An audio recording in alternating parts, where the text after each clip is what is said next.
welcome to the Cardinal Mashup. I'm Austin McNorton, and let's jump right on into the Cardinal Catch-Up. Soccer team lost to Sumner 0-7 last Tuesday night, and then on Thursday night, on what was their final regular season game of the season, the team went down and beat Perry 1-0. Last night, the team started off their first postseason matchup where they took on Bishop Ward. The Cards took an early lead with Philip Pyle putting the Cards up 1-0.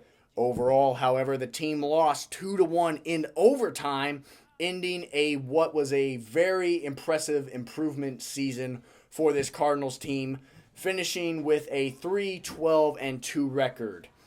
The volleyball team last Tuesday night in their final regular season game, senior night here in Eudora, took on the Paola Panthers. The team lost in 5 sets. And then on Saturday, the team traveled down to Wamego for Sub-State. The teams there at Sub-State were Atchison, Wamego, and Tonganoxie. The Cardinals finished second after beating Atchison in 2 sets. And then in the championship matchup, they lost in 5 sets in what was a very close game. Very intense atmosphere down there in Wamego. It's sad to see that what was a very impressive season for this Cardinals volleyball team having to end like that. Football played on Friday night against the DeSoto Wildcats in district play. The Cardinals won in a very intense game down there, winning 27-24 in the rain.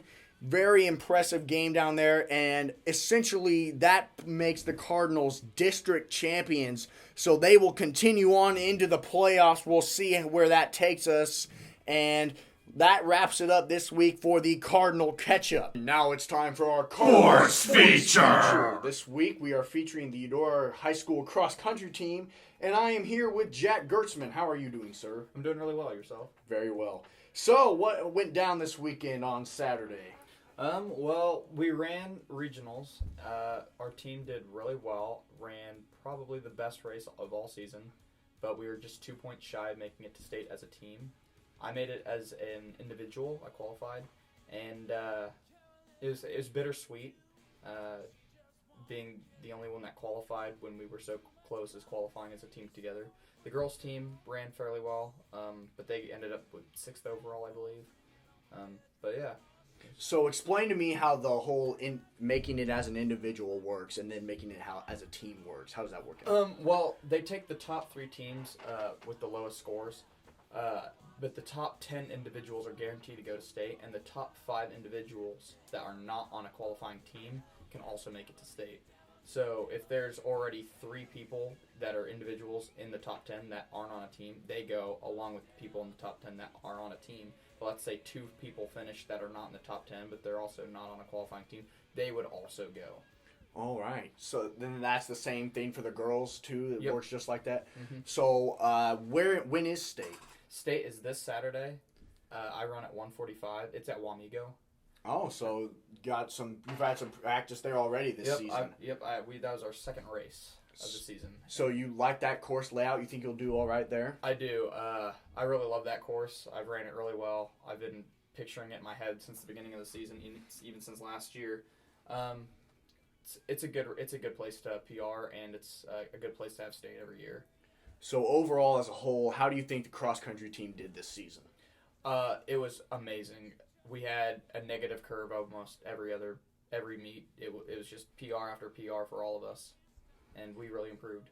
Couldn't ask for better than that. Well, good luck at state on Saturday, and thank you for being with me here today. Thank you. Now it's time for this week's questionable call. I'm getting super excited about all this postseason baseball going on right now. I can't stop talking about it.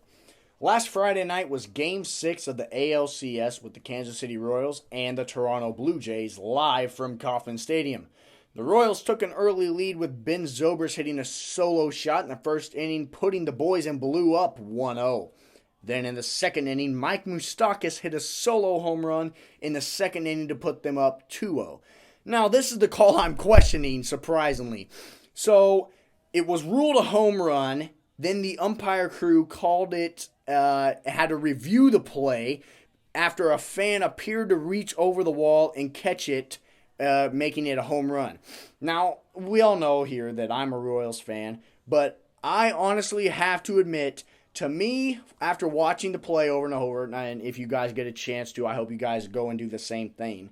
It really does look to me that the fan did, in fact, reach over the wall and catch the ball. And honestly, I felt like in that situation, they probably should have sent Moustakas back to second for a ground rule double, and it should have been called fan interference. I'm not complaining. Now, don't get confused there. I'm not complaining about this, because overall it did help the Royals in beating the Blue Jays 4-3 after Toronto came back in the 8th inning with Jose Bautista hitting a 2-run shot, and then Eric Hosmer hitting a singles this is all in the 8th inning, and Lorenzo Cain scoring from first. So sending the Royals to the World Series. So at the time, it wasn't really a big call. I'm sure all Blue Jays fans over there in Canada think it's a huge call and cost them the series or whatever. But honestly, it didn't affect the game too much, from my opinion anyway. So the Royals are going back to the World Series. Tonight they are playing against the New York Mets, believe it or not. So it's essentially a game of pitching versus hitting in this World Series matchup. You have Syndergaard, DeGrom, and Harvey all on the Mets, and then we all know how great the Royals lineup has been hitting. Even Alex Rios is getting in there, getting some good bats. So we'll see how that goes for the Kansas City Royals. That was a questionable call I was questioning there with Mike Moustakas' home run. So that'll do it for this week's edition of the Cardinal Mashup. I'm Austin McNorton, and as always, go Cardinals.